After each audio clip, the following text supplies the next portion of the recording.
Beijing-Urumqi Expressway, referred to as Beijing-Xinjiang Expressway, also known as Beijing-Xinjiang Expressway, is the seventh radial line in the capital of China's national highway network, and the national highway network number is G7. The Beijing-Xinjiang Expressway is an expressway connecting the capital Beijing and Urumqi, Xinjiang, and an important transportation artery for the country's western development. It has a total length of 2,540 kilometers. Construction started in September 2012 and was basically completed on April 23, 2019. It runs through Beijing, 6 provinces, autonomous regions and municipalities including Hebei, Shanxi, Inner Mongolia, Gansu, and Xinjiang. The starting section of the Beijing-Xinjiang Expressway, Beijing 5th Ring Road 6th Ring Road section, was opened to traffic on May 24, 2014. The section from Xing South Toll Station in Ulaanbaatar City, Inner Mongolia to Xinjiang was opened to traffic on July 15, 2017. On June 30, 2021, the entire Beijing-Xinjiang Expressway was completed and opened to traffic. The total length of the Beijing-Xinjiang Expressway is 2,540 kilometers. The Beijing 5th Ring Road to Hebei Civil Engineering section is the Beijing-Baotou Expressway, the Boshao Interchange in Inner Mongolia Hohhot City to the Linhe Interconnection section in Linhe District, Bainar City and the Beijing-Lhasa Expressway, National Expressway G6, Heavy Line, the Hami to Urumqi section and Lianyungang-Horgoz Expressway, National Expressway G30, Heavy Line. The Beijing-Xinjiang Expressway traverses northeast China, North China, and northwest China. It is also known as the 3 North Expressway with a total length of approximately 2,739 kilometers. It is one of the 7 Beijing radiation lines in the National Expressway Network Plan and is the Northwest Xinjiang and Hexi Corridor. It is the most convenient road channel connecting the capital Beijing, North China, Northeast China and the eastern part of the mainland. It is also a new land channel out of Xinjiang. It shortens the road mileage from Xinjiang to Beijing by more than 1,000 kilometers and can significantly save transportation costs. The Beijing-Xinjiang Expressway is an important part of the National Expressway Network.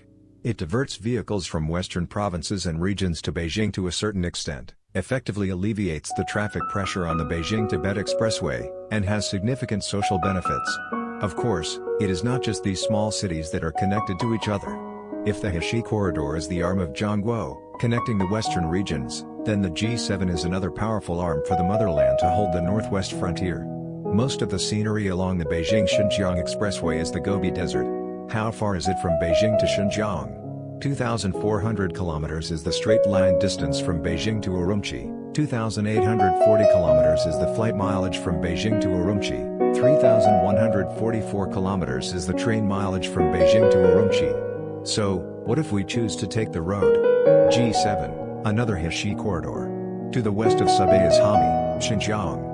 Before the G7 was built, people going to Xinjiang from the mainland could not avoid the Hexi Corridor. Now, there is another new trunk line into Xinjiang. From the Jianting Bridge on the 5th Ring Road in Beijing to the Guangwei Bridge in Urumqi, Xinjiang, this is the G7 Beijing-Xinjiang Expressway, with a total distance of more than 2,800 kilometers. Beijing-Xinjiang Expressway is the longest highway in the world through the desert. The Beijing-Xinjiang Expressway stretches more than 350 kilometers along the Gobi Desert from Muzang Town to Ajina Banner, of which more than 200 kilometers are uninhabited land. This is still the border area between China and Mongolia. With the road, there is hope for opening up and trade, and our territory has been given new meaning. In the Xinjiang Uyghur Autonomous Region, the G7 did not choose the shortcut from Turpan to Urumqi through the Daban Pass. Instead, it went north to Yiwu, passed through Barkal, Mulai and other counties and cities, and finally entered the city from the north of Urumqi. The unknown small town in northern Xinjiang is connected to the heart of Xinjiang and other places in China. According to the records of Sven Hedin, who went to the northwest for inspection in 1927, in December alone, he encountered 5 caravans driving camels near the camp, today's Subei, the largest of which had 1,200 camels. They came from Giwa, now Hohhot, and went to Barkal and Kuitai in Xinjiang, because this was the shortest route from Beijing to Xinjiang. Today, roaring cars have replaced the sound of camel bells. The lines are still the same, and the people are still the same, but the camels have been completely liberated. G7, connecting the land of abundance. Chilichuan, at the foot of Yanshan Mountain. The sky is like a dome, covering the surrounding fields. The sky is blue, the fields are vast, and the wind blows the grass, and you can see cattle and sheep. This Yufu poem sings about the beautiful scenery of the Hetao Plain. As the saying goes, the Yellow River has many evils, but only one thing is rich. G7, right in the set. Under the protection of Yanshan Mountain and Longshan Mountain and watered by the Yellow River, Huangtao Plain and Haotao Plain completely bid farewell to the yellow sand and cold air in the north of the mountain, and transformed into an oasis. Today, on the Hetao Plain, tens of thousands of acres of cornfields have replaced natural grasslands. Yili and Mungnio have replaced traditional animal husbandry with modern dairy farming. However, at the same time, people have not forgotten to leave lakes and wetlands for more than 100 species of precious birds, share the gifts of nature with them. In addition to agriculture, the area is also rich in minerals.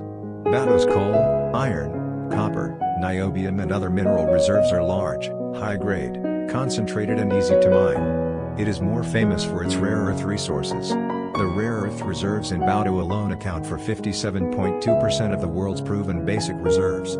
Because of this, Baotou has become the largest hub along the G7 Hetao. Beijing-Baotou Railway, Baotou-Lanzhou Railway, Baotou West Railway and other trunk railway lines converge here, closely connecting the Hetao with other parts of the motherland. G7, creating a new land of abundance. The Creator is fair. If the earth is barren, He will make it rich below. In the desert of Hexi and under the Gobi and Subei, mineral resources such as gold, iron, copper, nickel, lead, zinc, coal, and graphite are extremely abundant. In the wasteland, with roads, there are opportunities for economic development and exchanges. After the G7 is open to traffic, the mining of minerals in these deserts has a location advantage. In August this year, a new economic development zone was established in Mazongshan, Subei. You know, just 10 years ago, the permanent population here was less than 3,000. Because of the G7, more people are willing to come to the northwest, here take root. G7 is a bloodline that delivers richness. Soon, the dry land will be full of life because of it. G7 is a new road to heaven. This is not only because its destination is far away in the sky, Urumqi at the foot of the Yanshan Mountains, but also because of the difficulty of building this road in the vast desert and Gobi in the west. Building another road to heaven, the Qinghai-Tibet Railway is equally difficult and a nightmare. From Lin, the center of Bainar City, to Baigada at the junction of Mongolia and Gansu, the 930-kilometer-long Linbai section of the G7 highway passes through 3 major deserts and spans nearly 500 kilometers of no man's land. For nearly a third of the year, strong winds above level 8 roar here. The strong winds carry the sand grains, forming sandstorms. In the most severe cases, people cannot even see things 1 meter away. In the desert, the average annual movement speed of sand grains can reach 18 meters. Without sand prevention and fixation, the road will be buried within a few months. Therefore, the project in the Linbai section of G7 is not only road construction, but also the construction of protection. Heavy Head, on the windward side of the road, the first line of defense 300 meters away from the road is a fiber mesh sand barrier with the same length as the roadbed and 1.5 meters high. The second line of defense around the road is a square meter of special sandbags. Meter square grid. These sandbags can slow down the wind speed and keep the sand in the air in the grid. Around the roadbed, there is a third line of defense enclosed with gravel. Compared with strong winds and dust, the greater difficulty is water. When building roads in the deep desert, the sand needs to be saturated with water and then compacted to meet the strength requirements of the foundation. The water consumption of the 930-kilometer road is staggering. However, even if a professional well drilling team comes here, most of the time they can only dig dry wells. Even if water is occasionally pumped out, it cannot be used because of excessive impurities. Water can only be transported by water tanker from distant cities, and the round trip takes nearly 10 hours. However, there is no road for the water tanker here, so before the highway is built, a road for the water tanker must be built. Precious water must be used for construction, so workers can save water. In the middle section of the line where water is most scarce, it takes several days for a worker to get only half a bucket of water. It is normal not to wash your hair or take a shower for a month. Later, a project department finally found a reliable water source that could provide 500 to 800 cubic meters of water every day, and the water shortage was finally alleviated. Difficulties arise one after another. If there is no electricity, we will pull out wires. If there is no network, we will build base stations. If there is no level land, we will bulldoze hills. While solving the difficulties, the workers did not forget to plant red willow trees to stabilize the sand, leaving passageways, culverts, and water sources to ensure the migration and life of wild animals.